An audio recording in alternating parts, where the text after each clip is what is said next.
ዘመድኩን በቀለ ለዮኒ ማኛ ጸልዩለታል። በምን ጉዳይ ጸልያለት የሚለው እንመለከታለን። አሜን እና አሜን። እኔ በጣም ጸልዬለታለሁ። እንደኔ እናንተም ሁላችሁም ጸልዩለት። ታቦት የገቢ ምንጭ ሆኗል። ታቦትም እኮ አሁን የገቢ ምንጭ ሆኗል። በጣም በሚያሳዝን ሁኔታ። አዎ የድሮ ስርዓት ናፋቂ ነኝ። የድሮ ስርዓት ናፋቂ ነህ አይደል ብሩ? እንደሱ ነው እንደዚህ ያቂ እሱ መልካም። አሁን ስርዓት የሌለበት ጊዜ ላይ ስለምንኖር እናፍቃል። ሰላም እንደምን አላችሁ? ይህ ዩዲያ ዩቲዩብ ቻናል ነው። በዚህ ዩቲዩብ ቻናል ላይ የተለያዩ ኦርቶዶክሳዊ ሪቪውዎችን እያመጣን እንማማርበታለን። እስከ ቪዲዮ መጨረሻ አብራችሁን ቆዩ። ላይክ፣ ሼር፣ ሰብስክራይብ ማድረግ እንዳይረሳ። አሁን ቀጥታ ወደ መጀመሪያው ቪዲዮ ነው። ሰው ወደ ገደለው ስንገባ ወንጌል ባናቱ ይተከል። የምን ወንጌል ነው የምታወራው? ክብር ይበጣል።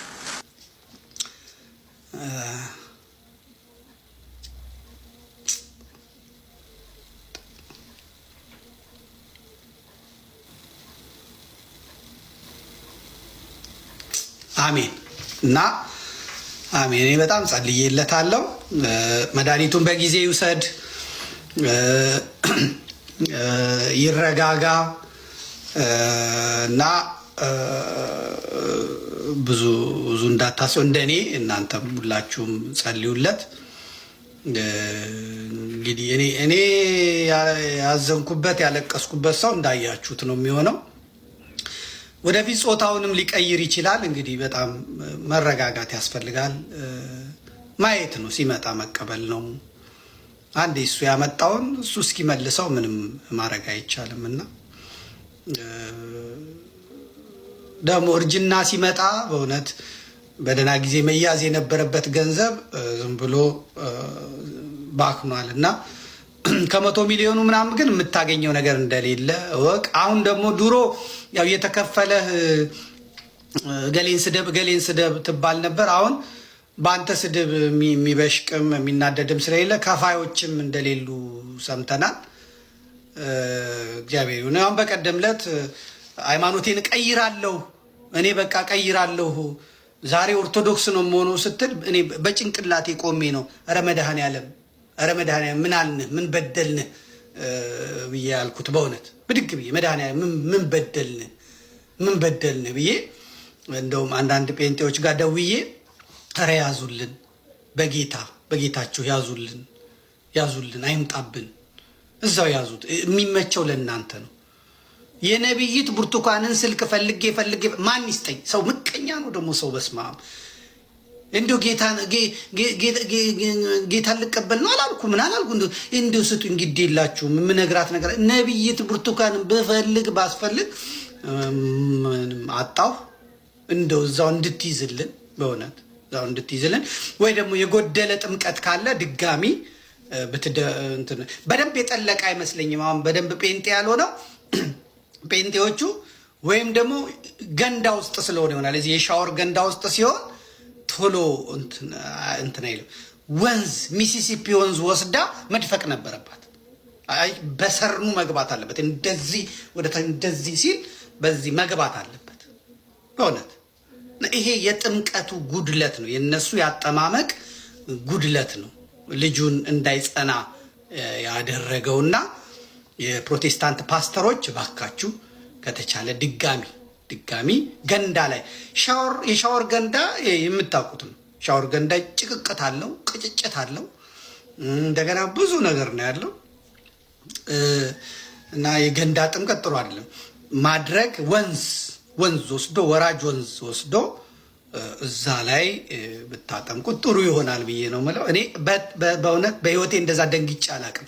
ኦርቶዶክስ ሆናለሁ ምናምን ሲለኝ በቃ እኔ ሰውነቴ ለሁለት በጣም ክፍል ነው ያለው እና አቡ ማን የሚባል ልጅ ነው እንትና ዛሬ ካልተናገረኝ ታያላችሁ ሲል እኔ ጸሎታችን እግዚአብሔር ሰማ። ልጁም ወጥቶ ተናገረ። በቃ ጸሎታችን ተሰማ። ዮኒ እዛው ቀርቷል። ዮኒ እዛው በጠበላችሁ ያዙልን። ታቦትም እኮ አሁን የገቢ ምንጭ ሆኗል። በጣም በሚያሳዝን ሁኔታ ሲጀመር እንኳንስ አንድ ደብር ላይ እንዲሁ ዝም ብሎ ብዙ ታቦቶችን እንዲሁ ማንገስ ይቅርና ጎረቤት ላይ እንኳን ለምሳሌ ቅድስት ማርያም ካለ በብዙ ርቀት ነው ቅድስት ማርያም ቤተክርስቲያን መሰራት ያለበት። አሁን ሌላ ነገር ነው ያለው። ዙሪያው ላይ ድርብ ታቦቶች አሉ። በዚያ ምክንያት የሆነ መረጋጋት ያለው አይደለም። በዚያ ላይ እኛ ደስ ብሎን ናፍቆን የምናከብረውን የንግስ በዓል ዛሬም ንግስ ነው እንዴ እንድንል የሰለቸ የክብረ በዓል አይነት እንድናይ ነው ያደረገን እና ከዚያ ውጭ ደግሞ እንደው በዓላት የሚበዙበት ኢንቴንሽንም ምናልባት እዚህ ሚዲያ ላይ ባልናገረው ደስ ይለኛል፣ ግን ጥሩ አይደለም። ታቦት እውነት ቅዱስ ሚካኤልን ለማክበር ነው እንደው ዝም ብሎ 16 ታቦት አንድ ላይ አድርጎ ወይ ደግሞ እንደው በትንሽ አጋንኛው እንዳይሆን 5-6 ታቦት እንደው በአመቱ የሆኑ ቀናት ናቸው እኮ ነፃ የሚሆኑት የሆኑ ወራት ናቸው። ይሄን ሁሉ እናት እንደው ለበረከት ብለው ነው አብያተ ክርስቲያናቱ የሚያደርጉት። ያው ስለሚያውቁት ምንም ዝርዝር አያስፈልግም እና ምናልባት አንዳንድ ጊዜ እንዲህ አይነት ነገሮች በጣም አደገኛ ናቸው። ህዝብ መሰብሰቢያ ተብሎ ሌላም ነገር ተብሎ የሚደረገው ነገር አስፈላጊ አይደለም። በጣም ትክክል የሆነ ነገር ነው። እስቲ እያንዳንዱ ቤተክርስቲያን በየአካባቢያችሁ ውስጥ ያሉት እያንዳንዱ ቤት 5-6 ታቦት አለው። በቃ ይነግሳል። በቃ በሆነ ጊዜ በሁለት ወር ምናምን በኋላ የሆነ ንግስ አለ። በሁለት ወር ምናምን በኋላ ወይ በአንድ ወር ምናምን ንግስ አለ። በቃ ትክክለኛ እኮ የገቢ ምንጭ ነው። ሆነ ደግሞ ትላልቅ ቤተክርስቲያኖች ስንት ህንፃ የሰሩ ቤተክርስቲያኖች ስንት ሱቅ ዙሪያ የሚያከራዩት ሱቅ በዙሪያቸው ያለ ቤተክርስቲያኖች እንደዚህ ያላቸው። እሺ በቅድሚያ አሁን እቺን ቪዲዮ ስሰራ የሀገረ ስብከት ንጹሃን ይሆናችሁ፣ የወረዳ ቤተ ክህነት የደብር አስተዳዳሪ ንጹሃን ይሆናችሁ፣ መነኮሳት እንዲሁም ንጹሃን ይሆናችሁ እንዳትቀየሙ ይኸው ነገርኳችሁ። እኔ አሁን ይሄን ቪዲዮ የምሰራው ለሌቦች ብቻ ነው። ስለዚህ አስቡት፣ ዛሬ ይችን ቆብ ማን ይሰጥ ይመስላችኋል? የተከበረው የአዲስ አበባ አንድነት ገዳም አቡነ መርካቶ ናቸው። እልል ብላችሁ አመስግኑልኝ ለአቡነ መርካቶ። እናቴ አቡነ መርካቶ እግዚአብሔር ያክብሮት። እውነቴን ነው የምለዎት፣ በጣም የተከበሩ አባት ነዎት። ምክንያቱም ያልተማረውን ያጠጡሳሉ፣ ያልተማረውን ያመነኩሳሉ፣ ያልተማረውን ካህን ያረጋሉ። እንደዚህ ቆብ አድርገው ዛሬ ልከውልኛልና ነገ መስቀሏል አባቴ። በቃ ተበላ በቃ እያንዳንዱ ህዝብ በቃ አንተ የጓ ክርስቲያን ልበል ሀረ በቃ ማን ተናግሮኝ የት መነኮስክ የት ካህንክ የሚለኝ የለም፣ መስቀሉ የተመጣው የሚል የለም። አቤት አቤት አቤት አቤት። ይሄ አሁን ምላችሁ ይሄ የደብር አስተዳዳሪውን ወይም የሀገረ ስብከቱን አጨርባሪ የሆነውን ብቻ እያለሁ ንጹሃን አይደለም። የትኛውን መስላል ባዛኝ እስኪ ከአዲስ አበባ አንድ ሰጡኝ። እኔ እውነቴን ነው ከአዲስ አበባ ውስጥ ውጭ እንዳሰጡኝ ከአዲስ አበባ ካለው የትኛውን መስላለሁ? እስኪ እንዴት አንሳለሁ? እውነቴን ነው የምላችሁ። ኦሆ እሱ ቆባል አይደል? ተበላ። እድሜ ለአቡነ መርካቶ፣ እድሜ ለአቡነ መርካቶ። አቡነ መርካቶ እድሜና ጤና ይስጥዎት። እውነቴን ነው። እኔ እውነቴን ነው። በቃ ይሄን ሸር አድርጋችሁ ለአቡነ መርካቶ አድርሱልኝ። አቡነ መርካቶ ጥሩ ቆብ ልከውልኛል፣ መስቀሏን ደግሞ ነገ። ስለዚህ ምዕመናት አይሩጎ ህፃናት እንኳን ደስ አላችሁ፣ አቡነ መርካቶ ልከውልኛል። ዛሬ መንኩሻለሁ። ዛሬ ማንም የሚናገረው አቡነ መርካቶ የሰጠውን ሁሉ የሚናገረው ስለሌለ ህጅ አቡነ መርካቶ ቆብ ሰጥተውኛል፣ ነገ መስቀሉን ይሰጡኛል። ለዚህ ነው ብላችሁ። ስለዚህ መናት ከእንግዲህ በኋላ አባ ሌቦ እበላለሁ። አባ ሌቦ የአቡነ መርካቶ ልጅ በቃ እጅን ነው የምባለው። የሚናገረኝ የለም። እኔ እኮ ህዝበ ክርስቲያኑ አዛኝ ቆብ ላደረገው ሰግዳችሁ ለምኑ ሰግዳችሁ መለዩ የሌላት ቤተክርስቲያን አሳዝን። እምዬ ኦርቶዶክስ እኮ ታሳዝናለች። አያችሁ የእነ መቃርስ ቆብ የእኛ መነገጃ ሆናለች። ይኸውላችሁ አሁን ይቺ ቆብ ማለት ነው ለመነኩሴ ብቻ ነበረች፣ ለመነኩሴ ብቻ ማለት ነው። ግን አጨበርባሪዎች፣ ሌቦች ቄሱ ሚስቱን ይዞ ማለት ነው። የመነኩሴ ሚስቱ ይቺ ናት አይደል? ቄሱ ሚስቱን ይዞ ይቺን ደግሞ ያደርጋል። ያው አሁን እኔ ሚስት አለኝ፣ በቃ ይቺን ማድረግ ነው ማለት ነው። በቃ ሁለት ሚስት አለኝ ማለት ነው። ስለ ሁለት ሚስት ደግሞ ቤተክርስቲያን አይፈቀድም። ስለዚህ ለአባታችን ለአቡነ መርካቶ ሸርሸር እያደረጋችሁ አረሱልኝ። ቆቡ ደርሶኛል፣ መስቀሉን ደግሞ ነገ እንዲልኩልኝ ብላችሁ አረሱልኝ። ሰላም ሰኖቱልኝ። ቆባ ምራብኛለች። አስተዳዳሪማ መሆን አለብኝ እንዴ? መዝረፍ አለብኝ እንዴ? የምር የሚያሳዝን ነገር ነው። በቃ ምን አይነት ነገር ውስጥ ሃይማኖት ነው ወይስ ሌላ የመንግስት አካል ውስጥ ነው ያሉት እነዚህ ሰዎች? እኮ የሚያስፈል እንዴ! በቃ ትክክለኛ ንግድ እኮ ከሃይማኖት ወጥተን እኮ ወደ ትክክለኛ ንግድ ወጥተናል። አንዳንዴ እኔ ግን ሳስበው በቃ እንትን አስራት በኩራትችንን በቃ ገጠር ላሉት ቤተክርስቲያን መስጠት የሚሻል ይመስለኛል። ምን ይሰራላችኋል እዚህ ላሉት? እንደው የኛን አስራት በኩራት ራሱ እኮ ዞር ብለው የሚያዩትም አይመስለኝም። የሚያከራዩት ሱቅ የሚያከራዩት ህንፃ ራሱ ስንት ነገር ነው። የሚያዩት ራሱ አይመስለኝም። ከዛ ስንት አጭበርባሪዎች እንዳሉ ደግሞ ያው ይሄ ደግሞ ሰውዬ ያሳየናል። አቡነ መርካቶ እያለ ከአንዱ ቤተክርስቲያን ተባረው የሄዱት ሌላ ቤተክርስቲያን ስንት ሲቀድሱ ሲያሳልሙ እናያለን። ማንም የሚቆጣጠራቸው አይመስለኝም። እዚህ ከተባረሩ ወደ ክልል ሄደው የቤተክርስቲያን አስተዳዳሪ ይሆናሉ። ማን ይከለክላቸው? የአራተኛ ክፍል ልጅን ስላልተፈለገ እርግዝናና ስለተፈላጊ እርግዝና ያወራዋል። ከዛ በኋላ ደግሞ ሴፍ ሴክስ ወይንም በጥንቃቄ ልጁ እንዴት እንደሚያመነዝር ትምህርት ውስጥ ያስተምሩታል። ልጁ ደግሞ አፍሮ እንኳን እድሜው እስኪበስል መተፋፈር እንዳይማር ተወያዩበት ተብሎ በወንድና በሴት ስለ አካላቸው ስለማረቢያ ተወያዩ። እፍረት ነውር እንዲጠፋ ቀጥሎ ለስድስተኛ ክፍል ልጄ ደግሞ እንዴት እንደምታስወርድ ሴፍቲ ምናምን ይነግሯታል ማለት ነው። እኔው ግብር ከፍዬ እኔው ትምህርት ቤት ሰርቼ እኔው ልኬ ልጄን ይገሏታል። ከዜሮ ክፍል እስከ ዩኒቨርሲቲ የምንማረው በሙሉ ምንም እንኳን ሕማምና ድካምን ለመቀነስ ለቁሳዊ ስልጣኔ ቢሆንም በጓሮ በር ሃይማኖትን የሚዋጋ ኤሌመንት እያንዳንዱ ትምህርት አለው። ሂሳብ ሳይቀር ማቴማቲክስ ሂሳብ አሁን የሚዋጋ አይመስልም አይደል? ሃይማኖትን የሚዋጋ ኤሌመንት አለው።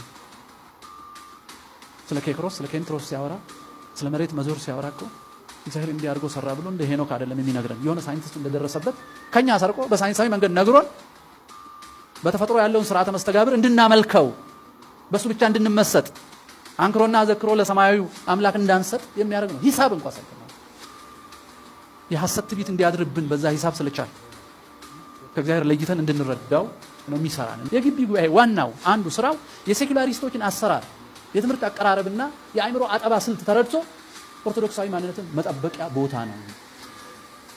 እኛ ቤት ያለው በጣም አንዱ ችግር በቅዳሴ ጊዜ ሌላ ጸሎት መጸለይ ቅኔ ማህሌት በጣም ይሄ ነውር ነው። እውነቱን ለማለት በግልጽ ካልተነጋገርነው ለምን ይሆናል? ማሽሞንሞን ምንም አይጠቅመንም። ይሄ በፀሐይ ላይ ሻማ ማብራት የሚለው አይገልጸውም። እሱ ሌላ ጅል ምሳሌ ነው። ምክንያቱም ቅዳሴው ላይ እኮ ሁሉ አለ እንዴ። ቅዳሴው ላይ ቅዱሳን መላእክት አሉ። ሚካኤል ተወ ምሕረት ለሚካኤል ይመጣል፣ ሰራዊተ መላእክቱ ለሚካኤል ንጉሳቸውን አጅበው የማይመጡ ማለት ነው። ሰላም ለኪን ዘን ሰግድ ለኪ መመለታችን አለች። ራሱ እግዚአብሔር አለ። ራሱ ባለቤቱ ተሰይሞ መስዋዕት ሆኖ ለልዩ ተሰዋ የራሱ መስዋዕት ሆኖ ራሱ ሊቀ ካህናት ሆኖ እየሰጠ ካህኑ ተላላኪ ነው። ራሱ ክርስቶስ እዛ አለ ንጉሥ ሆኖ ቅድስት ሥላሴ እዛ አለ እና ምን ፍለጋ ነው ጸሎት? እዛ ላይ ጸሎት ማለት እግዚአብሔርን ፍለጋ አይደለም፣ ሌላ እስካልሆነ ድረስ ማለት ነው። ልማድ ነው። አንዳንዶች ያለመድኩት ጸሎት እንዳይቀር በልማድ መኖር የለብንም፣ በመረዳት ነው መኖር ያለብን። እና ቅዳሴ ላይ ሌላ ጸሎት እንደሚጸልይ ሰው እኔ የሚያንገፈግፈኝ የለም። የመጨረሻ ያለመረዳት በልማድ የመኖር መገለጫ ስለሆነ ከቅዳሴ በላይ ራሱ ከመስዋዕቱ በላይ ምን አለ? ማይከል እኮ አሁን በቤተክርስቲያን የሁሉ ነገር ማይከል እኮ መሰዊያው ነው አይደል? መሰዊያው ያ መቅደሱን የምንለው ወይም መንበር የምንለው አሁን ወዴት ነው የምንዞረው? አሁን በቤተልሔም ያለው ወደዚህ ያለው በምዕራብ ያለው ወዴት ነው የሚዞረው? ወደ ምስራቅ ነው፣ ወደ መሰዊያው ነው። ሁላችንም ቤተክርስቲያን ከበን ነው የምንዞረው። መሰዊያው ነው ማይከሉ፣ ክርስቶስ ነው መሰዊያው፣ ማይከሉ ክርስቶስ ነው። እሱን ከበን ነው የምንዞረው። ታዲያ እሱ መላእክት የከበቡት ቅዱሳን የከበቡት ያውን በጸጋ የታደሉት ናቸው አብረውት የሚመጡት። እንደው ዝም ብሎ ማንም እኮ አብሮ አይመጣም። ንጉሥ ሲሄድ የታመነ ባለስልጣን ነው አብሮት የሚመጣ። ክርስቶስ ለመገለጥ እንዲህ ላለ ነገር ሲመጣ እኮ ወዳጆቹን በክብር የበለ ከፍ ያሉትን ነው አስከትሎ የሚመጣው። መንጋውን አያስከትልም። እርግጥ የሚያስከትለው የሚያቀውሱን በዛ ከመሳተፍ በላይ ምን አለና ወደዚህ መውተፍተፍ በእውነቱና ሁሉንም በጊዜው ባገባው ማድረግ በጣም በጣም መሳሪ ነገር ነው። ከቅዳሴ በላይ ምንም ጸሎት የለም። እውነት ነው። ከቅዳሴ የበለጠ ሌላ ክብር የለም። የብዙዎቻችን ስህተት የጥቂቶቹ አይደለም፣ የብዙዎቹ ስህተት እያወቁም የሚሳሳቱ አውቀውም በድፍረትም እንደዚህ የሚያደርጉ አሉ። ቅዳሴ ማለት እኮ ከጸሎቶች ሁሉ የበለጠች ናት። በቃ ቅዳሴ ከግል ጸሎት የበለጠ ከማህበር ጸሎት የበለጠ ነው ቅዳሴ ማለት። እሱን ወደ ጎን አድርገን እዛ ጋር የጌታችን የመድኃኒታችን የኢየሱስ ክርስቶስ ቁርባን ስጋውና ደሙ እየተሰጠ እኛ ደግሞ እዚህ መጽሐፋችንን ይዘን ትንሽ ደቂቃ እኮ ነው የሚታገዙ እኮ ከቅዳሴ በኋላ እኮ ይቻላል። የድሮ ስርዓት ናፋቂ ነህ አይደል ብሩ? እንደሱ ነው እንዴ ጥያቄ? እሱ መልካም። አሁን ስርዓት የሌለበት ጊዜ ላይ ስለምንኖር እናፍቃል። በደንብ ነው የድሮ ስርዓት እናፍቀው። የምር ሰው በእምነቱ ተለይቶ የማይገደልበት፣ ሰው በብሔሩ ተለይቶ የማይገደልበት፣ ሰው ስለሆነ ብቻ የሚኖርበት ዶሮ ዘርዝቆ መሄድ ህግ ነበረ። የሚገርማችሁ ነገር እንደሚያስቀጣ የሚያውቅ ሰው አለ መሰለኝ። በአዋጅ ወጣ። ዶሮ ዘግዝቆ መውሰድ ይከለከል ነበር በድሮ ኢትዮጵያ። እንኳን ሰው ማለት ነው አህያን መደብደብ ያስቀጣ ነበር። በነገራችን ላይ ህግ ወጥቶ ማለት ነው። ህግ ይፈጸማል አይፈጸም ሌላ ነገር ነው፣ ግን ቢያንስ ህግ ነበር ለዶሮ ተብሎ ማለት ነው። ዶሮን ከገበያ ገዝታችሁ ልታርዱ ስትሄዱ ዘቅዝቃችሁት ብትሄዱ ትቀጣላችሁ። ዶሮን እያሰቃያችሁት ነው ተብላችሁ ማለት ነው። ስለዚህ ቢያንስ እንደዚህ አይነት ነገር ነበር እና የድሮ ስርዓት ናፋቂ ነኝ። አሁን እኮ ስርዓት የለም። ፕሮፋይሌን አታየውም እንዴ? ስርዓት ቢኖር ፕሮፋይሌ እንደዚህ ይሆናል?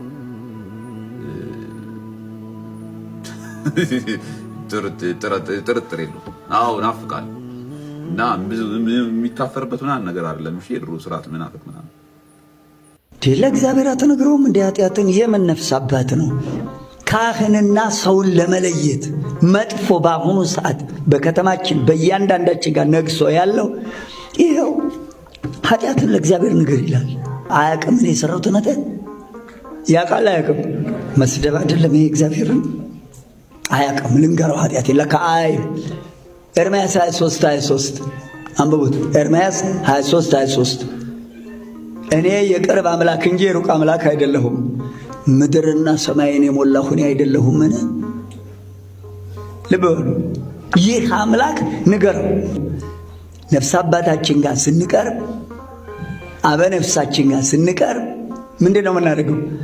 እኔ የሰራሁትን ኃጢአት ያውቃል ነፍስ አባቴ ያውቃል። ማንም ፈርተን ነው የምንነግረው? ሁሉን የሚያውቅ እግዚአብሔርን ፈርተን ነው ለካህኑ የምንነግረው ኃጢአታችንን። ኢያሱ ምንድን ነው ያለው?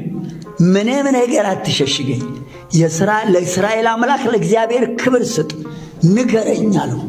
ለእግዚአብሔር ለክብር ስጥ ማለቱ የሰራውን እኔ አላውቅም፣ የእስራኤልን አምላክ እግዚአብሔርን ፍራና የሰራውን ኃጢአት ንገረኝ ነው ያለው።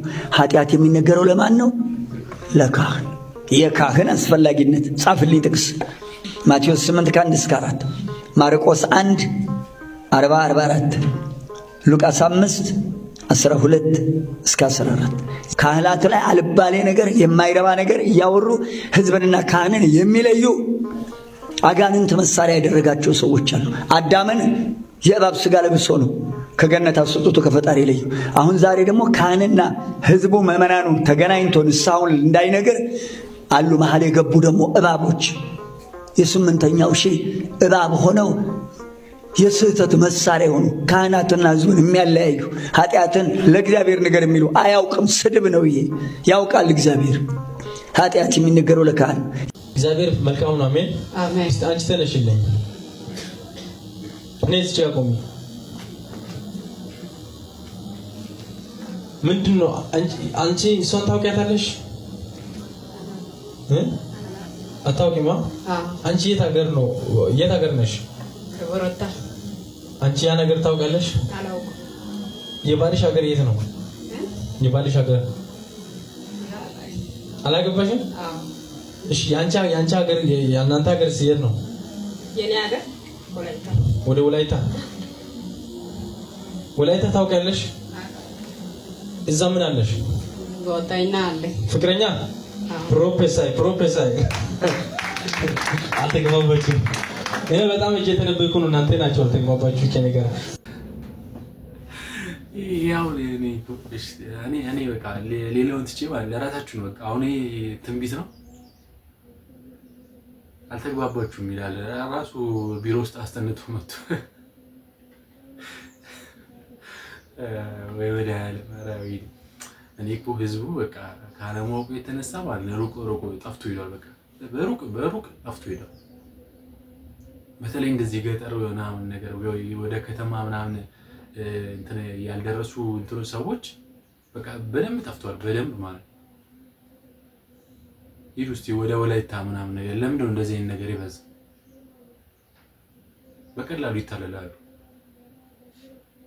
ለዛም እዚህስ ቢያንስ የሆነ ቴክኖሎጂ አለ። በቲክቶክም ቢያንስ የሆነች ነገር እንይዛለን።